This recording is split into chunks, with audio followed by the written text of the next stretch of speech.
Thank you, Sanghadara. It's always lovely to be rejoiced in, and particularly lovely to be giving this talk here at the big one. Often I'm doing Sanghadara's role, and it's nice to have that opportunity to actually just to give an extended talk. I do like the sound of my own voice, so that helps a lot. It's the teacher in me. Yeah, that's right. Yeah, that will come through in what I say, I'm sure. So the thing I wanted to start with was just to say I've discovered something new about myself recently. Sanghadara was saying I've changed even in the time he's known me, but I've found out something new, even very recently. And that is that I am a religious man. You may be like, well, who knew? But I've had it confirmed. I had it actually confirmed. So I was doing a Karana appeal earlier on this year, and I will just say a few words of kind of summary of that experience, though I could give a whole talk on it. I'm sure many of you here have done Karana appeals, and probably even more of you have seen my videos that I posted on Facebook. No, okay, maybe you didn't.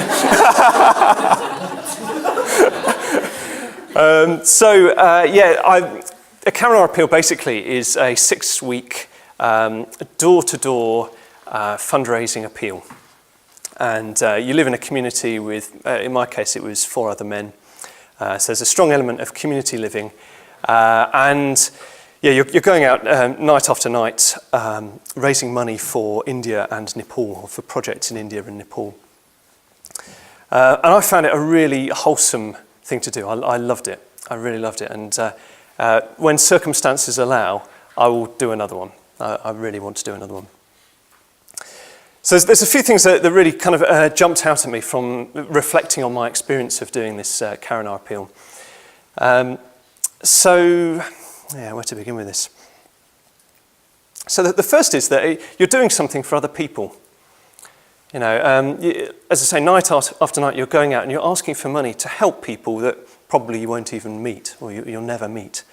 But it's just, like, if you ever get a sense that Buddhist practice is just about sitting on your bum, meditating in a kind of passive way, this is something you can very consciously do to help others.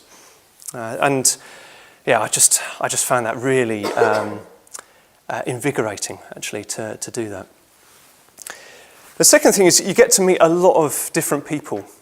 I think I knocked on something like 1,200 doors in the course of 6 weeks. I had a little spreadsheet showing all that sort of thing. It's about 1,200 doors.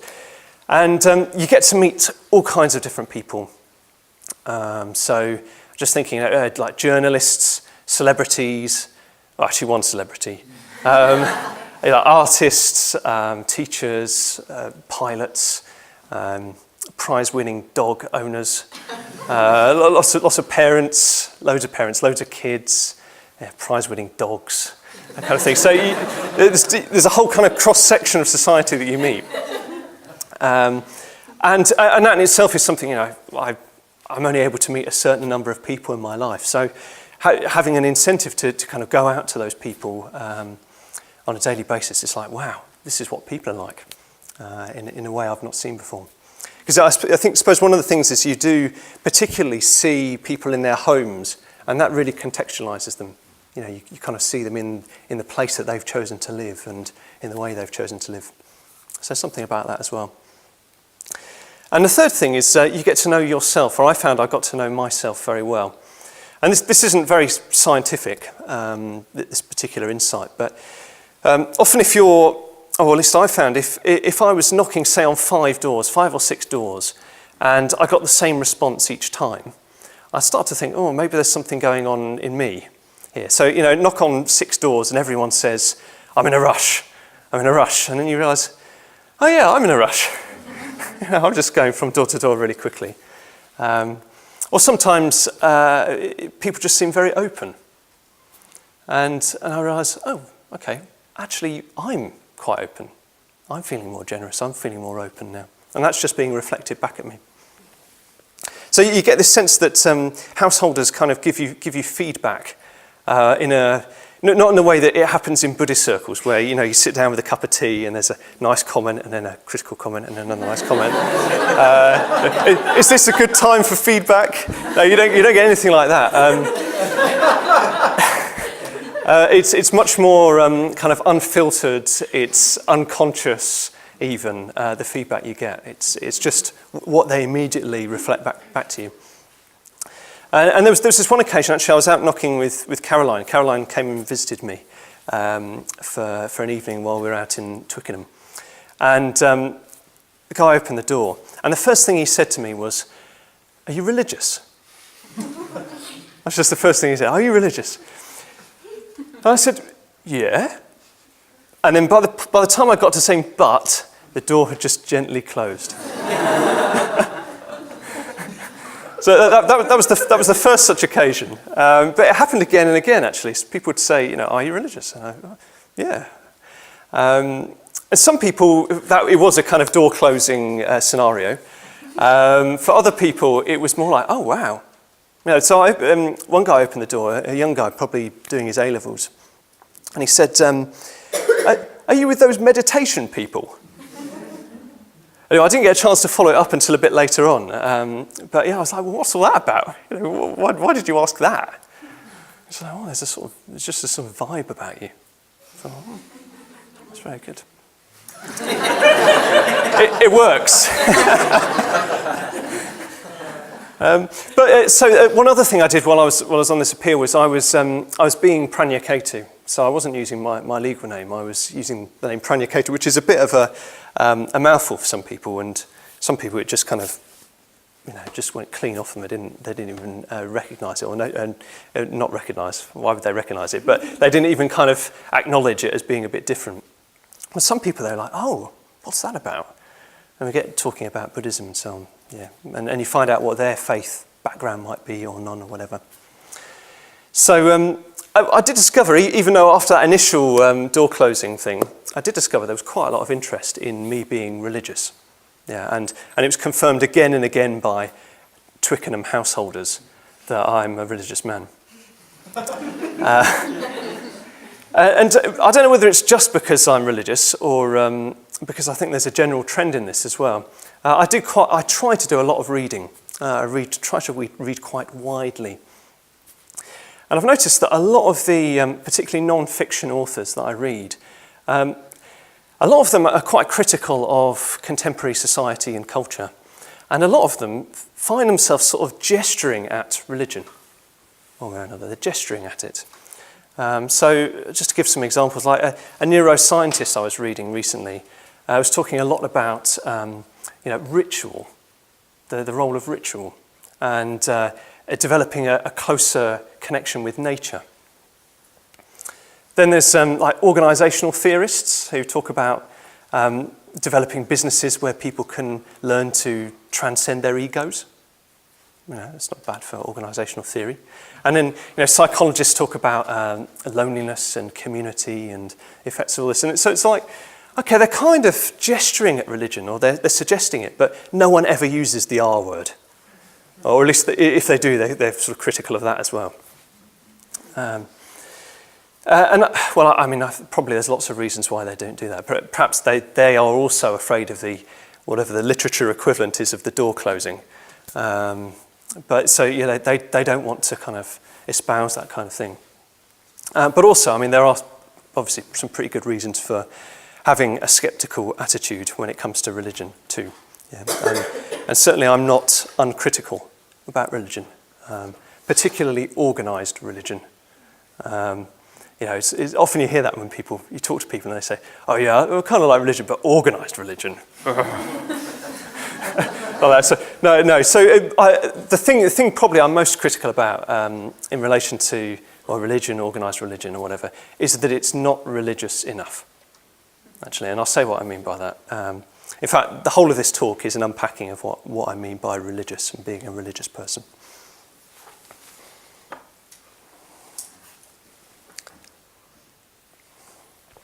So the main part of this talk is going to be a commentary on two bits of two Pali suttas. So the Pali suttas are Well, from the oldest stratum of canonical Buddhist literature. Yeah, some people say it's as close as we can get to what the Buddha actually said. And they're two of my favourite suttas I'm going to be just extracting a few bits from. One is the Arya Pariyesana Sutta. So I'll give you a bit of time to write that down. That basically means the noble quest, or the noble search. So Arya means like Arya Dasa. It means like noble, holy even. And Pariyesana means quest, or investigation, or search. So I'll talk a bit about that. And then I'll talk about the as an extract from the Mahasachaka Sutta as well. Both are to be found in the Majjhima Nikaya, if you're the kind of person who likes to raid very fat Pali books. That's where to look for them. And that's, so Mahasachaka is basically, Sachaka is the guy the Buddha's talking to, and it's Maha because it's a long discourse, it's a long sutta. So the reason why I'm talking about this is because it's all about seeking.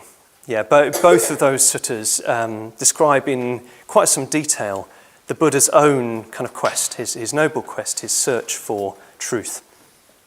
And I just find these really inspiring texts, and I go back to them again and again and again and again.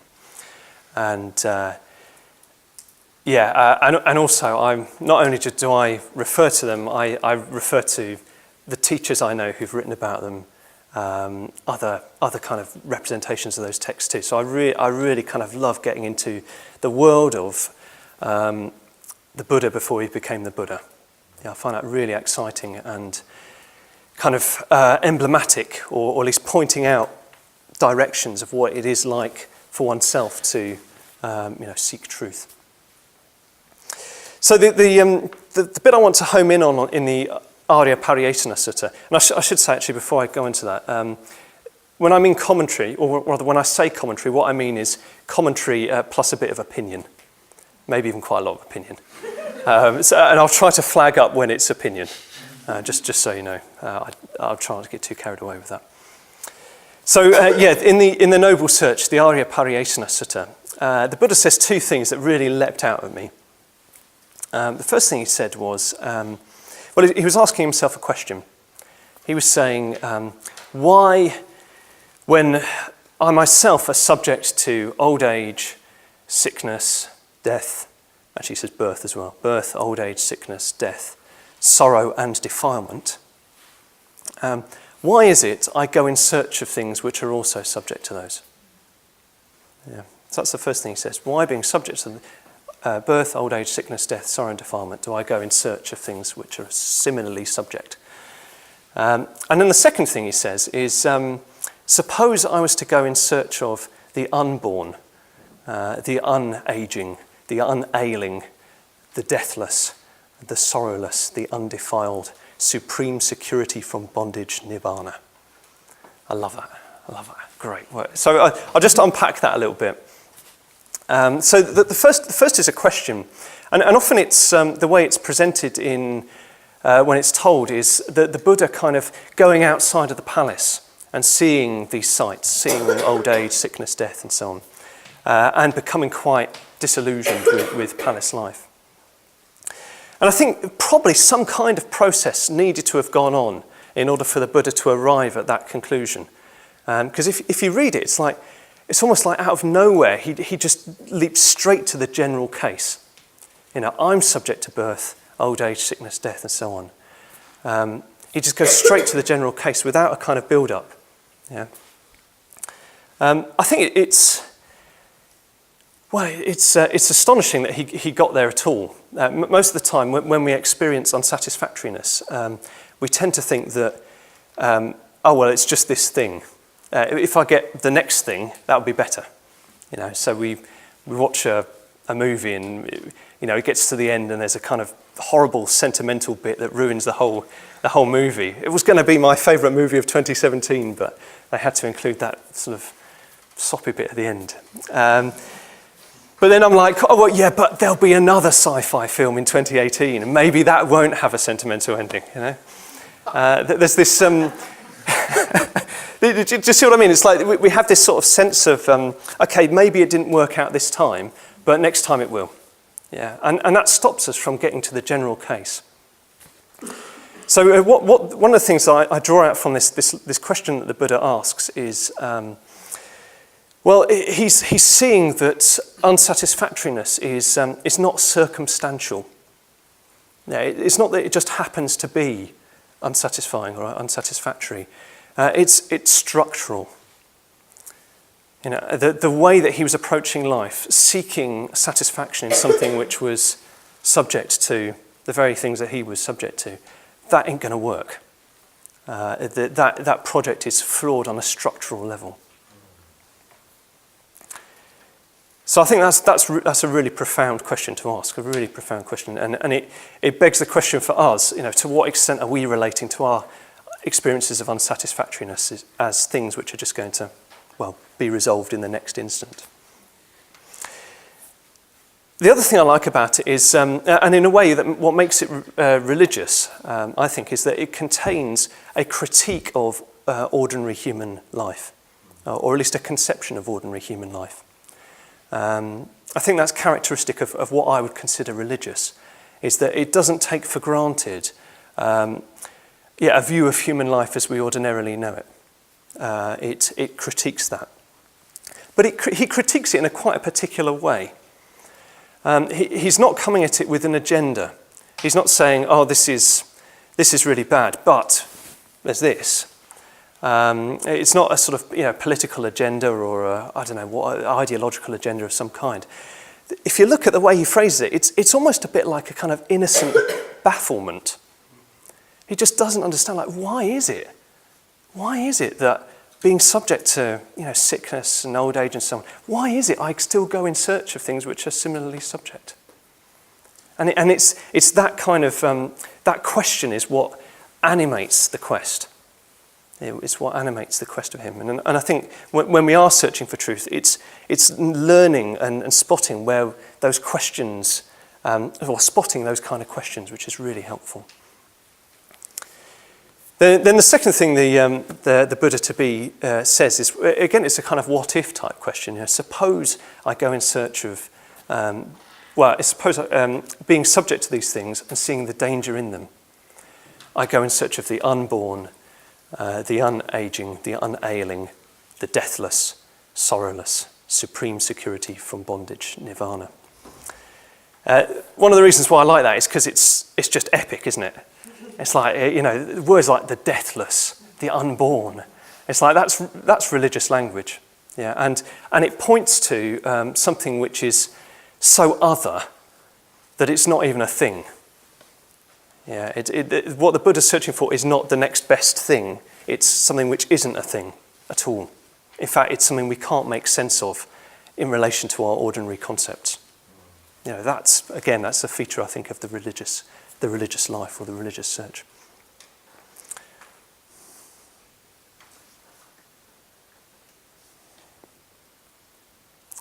Okay, maybe something else will come into my mind around that, but that's the sort of that's the starting point for the Buddha to be. He has this question: why do I do this? And then he says, well, what if I go in search of something which lies beyond that? And the way it's often framed in more embellished stories is you have the Buddha going outside the palace gates, because part of the story is that the Buddha's father didn't want him to experience any of these things. So he created this kind of pleasure palace, or in fact 3 pleasure palaces according to one story, one for each of the Indian seasons. So the Buddha went outside, and on seeing those kind of emblems of unsatisfactoriness, that disrupted his experience of the palace life. Disrupted it even to the point where he felt he had to seek satisfaction, or seek seek truth, you could say, seek life outside of the palace.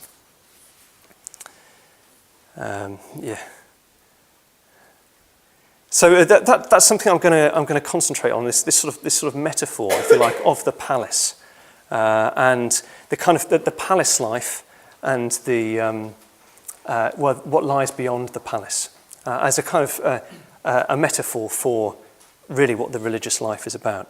It's about seeing the unsatisfactoriness or the limitations of the palace life and seeking what lies beyond the palace walls.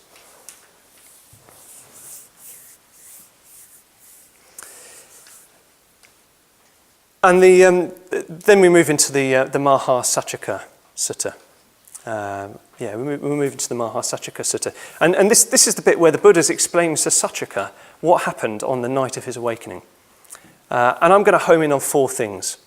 So that the first is that the Buddha experienced blissful states of meditation. To use the kind of technical terms, he ascended through the different dhyanas, the different states of meditative absorption. I'll come back to that in a minute. Then he reviewed all his past lives. So with his mind kind of honed in meditation, he then recollected not just one past life, not 2, not 3, not 4, but like all of them, basically, right the way back. And he even says things like, and I had this name, and I was born in such and such a place, and this hairstyle, and etc. It was almost like he was reviewing the whole of those lives. Then the third thing was he saw beings arising and passing away in dependence on their actions.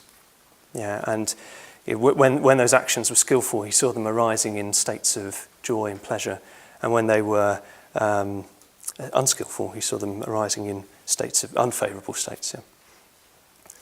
And the fourth thing that he saw was suffering, its origin, its cessation, and the path leading to its cessation. So in other words, he kind of homed in on what causes this experience of unsatisfactoriness at all, and how do I move beyond that? So what I hope to do in what remains of the talk is just kind of go in on each of those areas, and I'm going to treat each of those, if you like, as a gateway out from the palace outside. So a gateway out of the palace. And I might not get time to do this, but you can correlate them, I think, with the 4 cardinal directions as well, and that's quite nice. Okay, maybe I'll leave that to the groups. Group leaders, and answers on the back of a postcard. So the first thing that Buddha relates is his experience of going through these meditative states, these dhyanas. And really one's got to experience these on retreat or in meditation. One can't really give a lot in a short talk like this, or at least a short section like this in this talk. But the way I like to frame it is in terms of pleasure.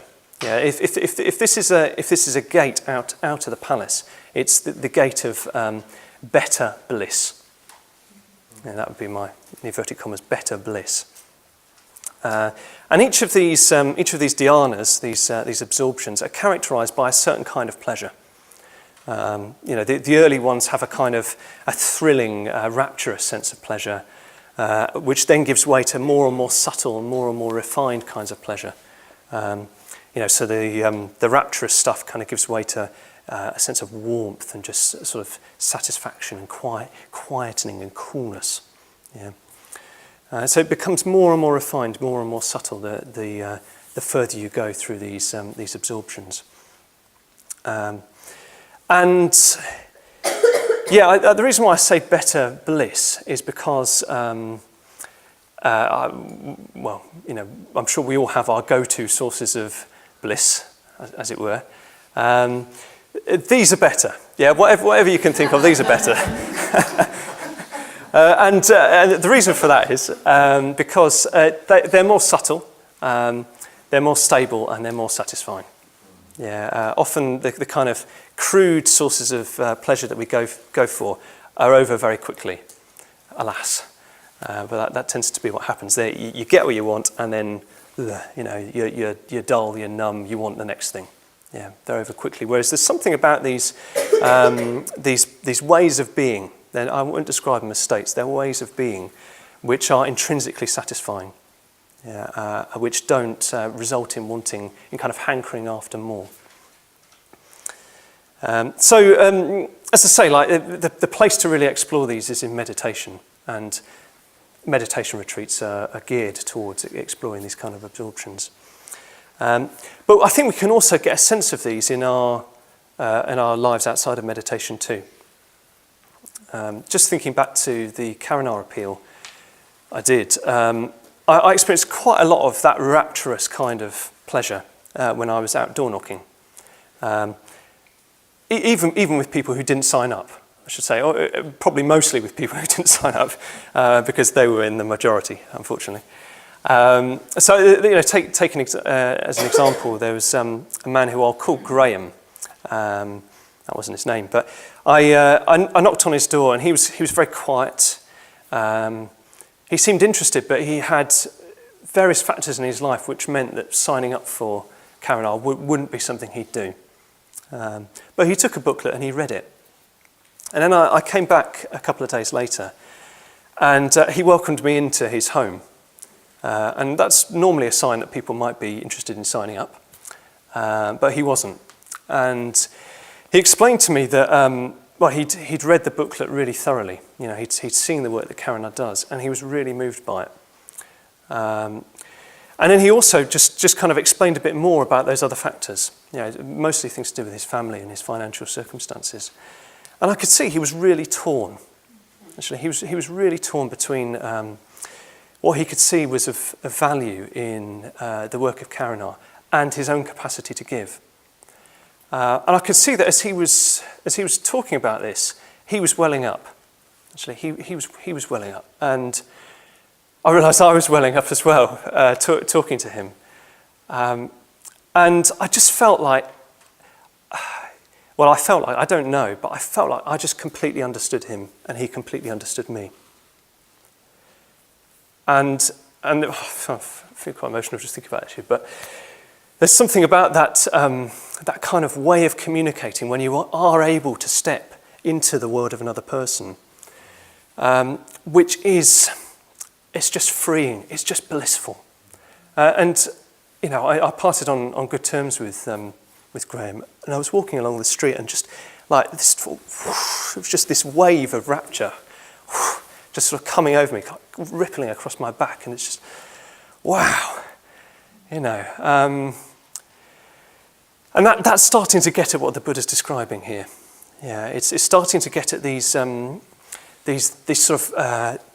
pathways into pleasure which are clean.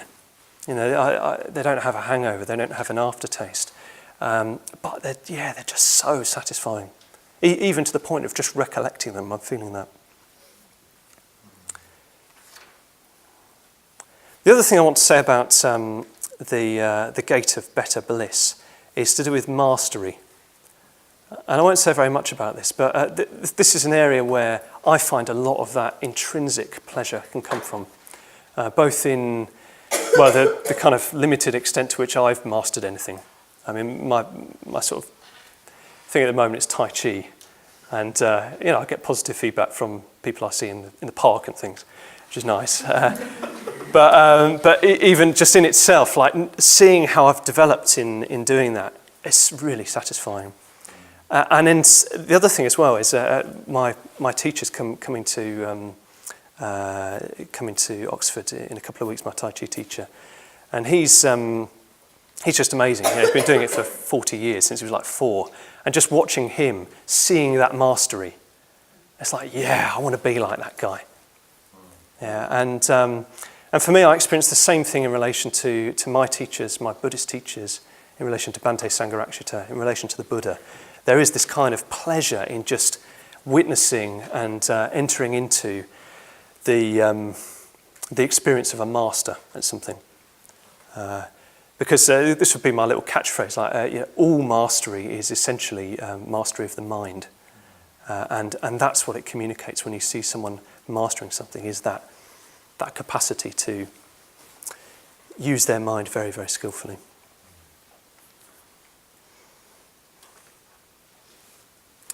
Okay, so moving on. So the Buddha, in effect, purifies his mind, and he goes into a lot of epithets in this, through this absorption into deeper and deeper ways of relating to his experience. He purifies his mind, he makes it more wieldy and malleable and so on, bright. And then, at that point, he turns his mind to his past lives. recollection of his past lives. The thing I'd like to, well, there's lots of things I want to say about this, but the thing I'd really like to draw out from this is the Buddha is aware of his past lives on the night he becomes the Buddha.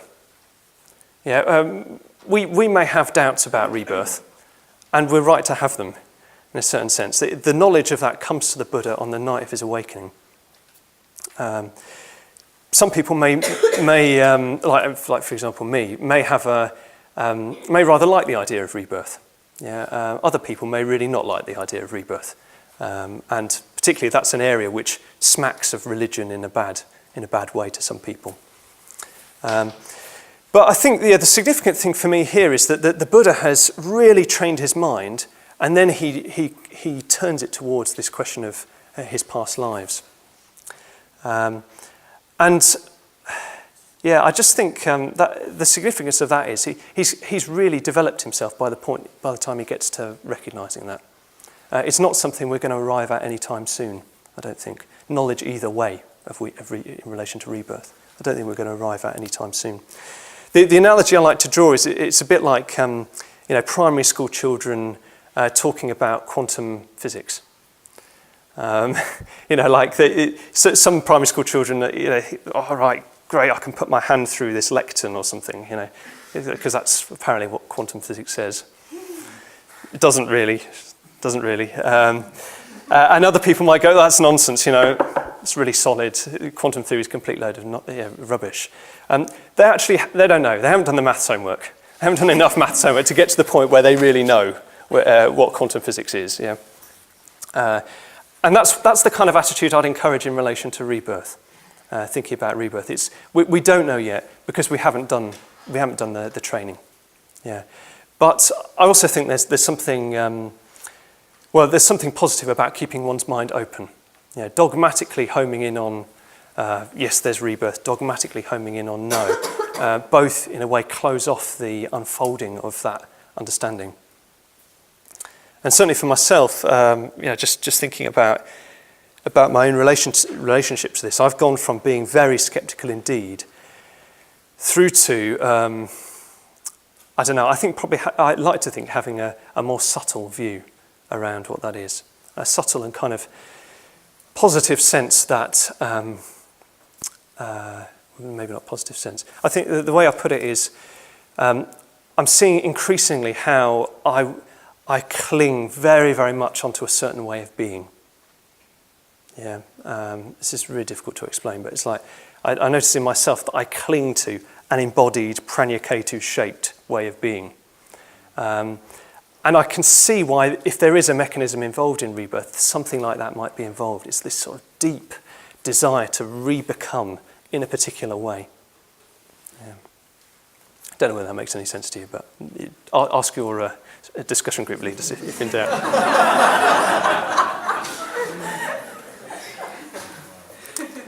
But I've said a little bit about rebirth. The gate that I'm talking about here, the gate out of the palace I'm talking about here, is what I'd call the longer now. The longer now. And there's a wonderful little story. You mentioned I'm from Oxford. I'll tell this story because it's such a beautiful little story. So the college I was at Oxford is called New College. It was new when it was named in the 14th century. Yeah, so it's now an old college, but they call it New College. And they've got a wonderful wood-panelled hall in New College. It's a bit like Harry Potter, only better. Yeah,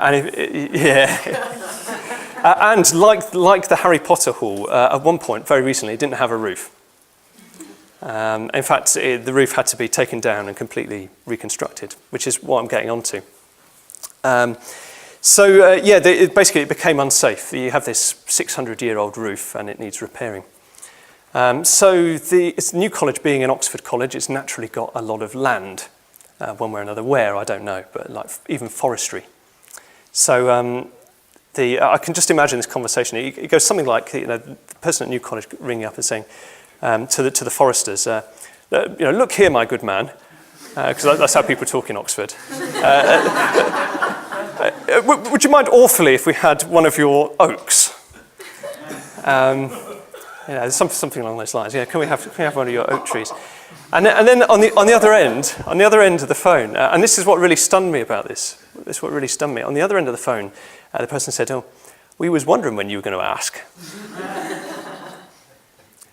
Yeah, and it turns out that in that particular area of forestry, 500 years ago, someone had planted oaks for this eventuality. Yeah. And in fact, they said to every generation of foresters in the meantime, don't go anywhere near these oaks. These are for the whole roof. Wow. And so they were maintained and kept, and then, hey presto. Wow. Yeah, people always say, wow, like why? I can feel myself tingling just thinking this. So why is it we say wow? Is it because we just have a sense of now? Yeah, particularly, ephemeral media and so on. We have a very short now. I go away for a week and whole internet memes have sprung up and died away in the time that I've been away. Do you know what I mean? Yeah. But that someone 500 years ago thought, that they're going to need oaks in 500 years. We're going to have to plant some trees now. It does make me really think about, what is our conception of the now that we live in? And what is the effect of that on our actions? Yeah, particularly into the future, particularly thinking about the various challenges that the world faces into the future. It needs that kind of longer term perspective.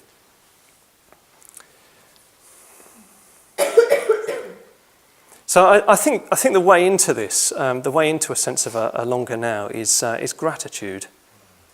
Actually, in the Buddhist word for it is Prajnaketu, which is these Buddhist words are great because you can lay all sorts of meanings on them. And Prajnaketu has a number of different senses. It means literally knowledge of what's done, or the other way around. Yeah, knowledge of what's done. But it's more than just a kind of cognitive knowledge. There's a sense of feeling what's been done, and it's got an affective element to it as well. You not only know what's been done for your benefit, but you feel that. And out of that springs a volition, to kind of convey that benefit forward as well. So I think maybe you can do this in your discussion groups, but it can be worth reflecting on, how far back are we grateful for? In fact, where does our gratitude stop? Even where does our imagination in relation to gratitude extend to? And I think about this particularly in relation to Dharma practice. In the Buddhist tradition, to have encountered the Dharma is considered extremely auspicious. And you think about all the conditions that make possible a gathering like this. Even aside from the kind of practical stuff, the fact that there's peace in this country makes that possible. And you think of, and I think as well, just the generations upon generations of my family going into the past who've made me possible. I think not only are things seem very ephemeral, but we're also very, very critical. I think way too critical of the past, in ways which are quite unfair, actually. Often looking back at the past with eyes of the present, it's fraught with issues. I don't think we should be uncritical in relation to the past, but I think that critique needs to come from a basis in gratitude. It needs to come from a basis in recognizing that, for the most part, our critique isn't even possible without what has gone before. So it's knowing that, it's feeling that, and it's living that out, which I think is the door out of this. Truth. Okay.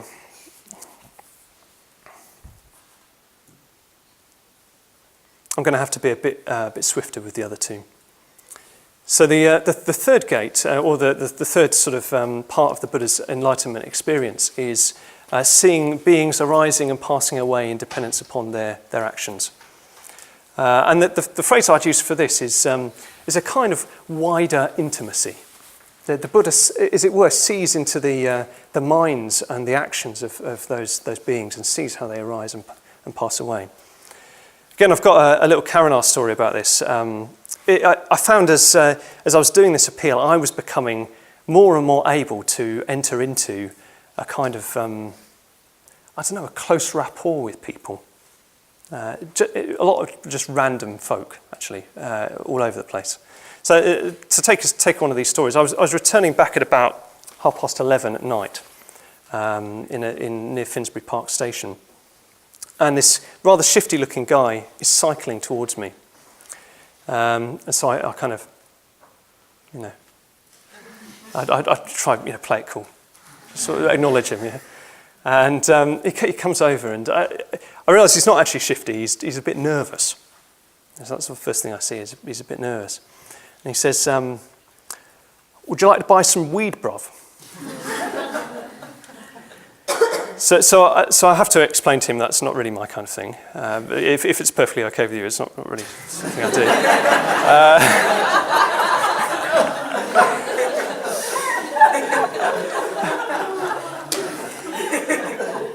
Yeah, and then he says, his countenance changes at that point. He goes from nervous to being a bit apologetic. He says, "Oh, I'm really sorry. I didn't mean to offend you.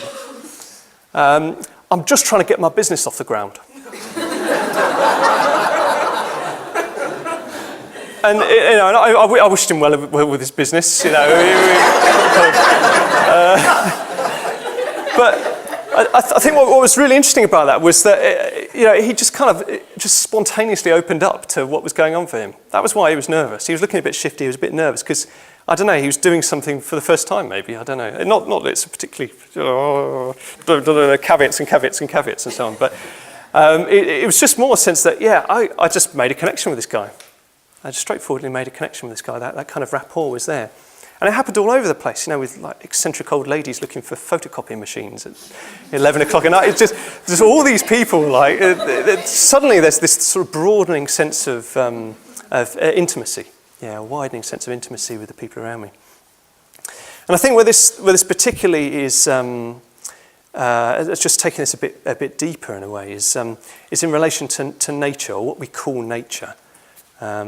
Even having the word nature is, in a sense, kind of a bit alienated. That we've got a name for nature suggests it's at a distance from us. But what can I say about this? I really love camping, particularly wild camping.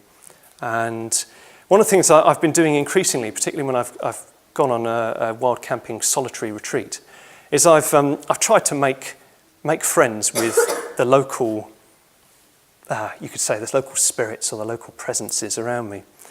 I even do a bit of a ceremony. I mean, people must think you maybe think I'm mad. If anyone saw me doing this, they'd think I'm mad. But it's basically things like saying, I wish you well, and I want to be in harmony. I want to be in harmony with you. Actually, how often do we do that in relation to nature? I wonder. It's often, that was sort of being in nature, or even worse, like just taking a photo of a nice view, is very alienated. There isn't a rapport there. And what I noticed as I continued in doing this earlier on this year, this solitary retreat on a moor, wild camping on a moor, was how much I kind of blended in to the moor. Almost to the point where I could be sitting somewhere quite close to a path and somebody would just walk past and they wouldn't notice me. It'd be like somehow my way of being had just kind of come into harmony with the nature around me. And I think where this stems from is this desire to make contact, this desire to acknowledge and come into a rapport with. And as we do that, we find it sort of opens up to us. I found as I was camping that I noticed different areas had different atmospheres. One brook was very, very different from another brook. And even noticing things like injured lambs and having to ring up farmers and stuff to call in the injured lambs. It's like suddenly I'm more aware of what's going on and the way that ewe and that lamb were relating. And I could go into that in quite a big way. But I think that's something we really need to cultivate.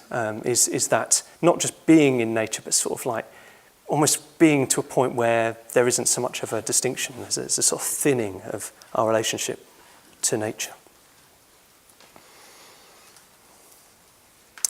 And the final thing I want to say, and again this is going to be quite summary, is when the Buddha, so the fourth kind of knowledge, the fourth knowledge that the Buddha had on the night of his awakening, was his knowledge of the arising of dukkha, the origin of dukkha, dukkha, the origin, the cessation and the path leading to the cessation. And the way I talk about this is in terms of deep responsibility. So what I mean by this is that when we take deep responsibility, we recognise that a lot of our suffering is something that we've caused ourselves. It's recognising, a lot of suffering arises out of the way we relate to ourselves and the world and others. And it's taking responsibility for that. And I think, and this is also true in relation to others, noticing that we do cause others harm as well. So that the paradigmatic act of this would be an apology. So it's kind of acknowledging that I have done something, I'm the author of my actions, I have done something which has adversely affected somebody else, and just taking responsibility for that, seeing that, I'm the agent here. So it's in relation to action. I think one of the dangers more generally is we fall very easily to blame. And blame actually disempowers us. It says that somebody else actually, the agency here or the authorship here is somebody else's. It's not mine. And it takes the capacity to make amends and deal with that away from one. So that's on the level of action, but the Buddha looks more deeply than that. He looks at the way that actions arise out of mental states, and particularly the way that more expansive mental states just lead to actions which are better for ourselves and others, and more contracted ones to, a kind of narrowing down, harm for others. And then seeing that our mental states arise in dependence upon our views. So it's taking responsibility for all those layers, for our actions, for our mental states, and for our views. And particularly with, I've got an opinion up my sleeve, but I don't think I've got time for it. That's a shame, never mind.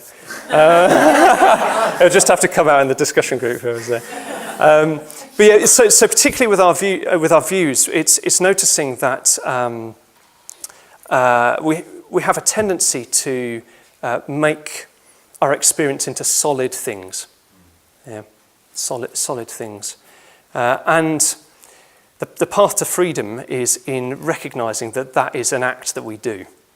It's something we do. We make things in a way. We construct our reality, and right view, is the way it's described in the Buddhist tradition, is about exposing the extent to which we are, fixating on particular things. And getting us to see the provisionality of the concepts that we're using, the ideas that we're using.